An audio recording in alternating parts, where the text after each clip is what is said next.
রংপুরে মুই এক গরিব চাষা মানুষ। সারা বছর মাটিত ঘাম ফেলি, ধান ফলাই, আলু ফলাই, কিন্তু ভাগ্যে ভাত জোটে না ঠিকমতো। একদিন ভোরে মাঠে গেছি, দেখি ফসল ঝলমল করছে, সূর্যের আলোয় সোনার মতো ধান দুলে, মন ভইরা যায়। তুই ভাববি, তাহলে সুখী তো মুই। না রে ভাই, পেট তো খালি। সন্ধ্যায় বাড়ি ফুইরাই দেখি বউ চুলায় পানি বসাছে, ভাত নাই, শুধু গরম পানি। পোলাপান কয়, বাপু ভাত পামু না, বুকটা হিম হয়। তখন মুই হাসি দেই, কই, আজ না হইলেও কাল পামুরে। সেই রাতে চাঁদের আলোয় মাঠে যাই, বাতাসে ধান দুলে, মনে হয় তারা কয়, মুই আছি, ভরসা রাখ।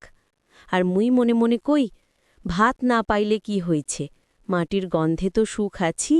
গল্পগুলো যদি আপনার মনে ছোঁয়ায়, তাহলে চ্যানেলটা সাবস্ক্রাইব করে পাশে থাকবেন।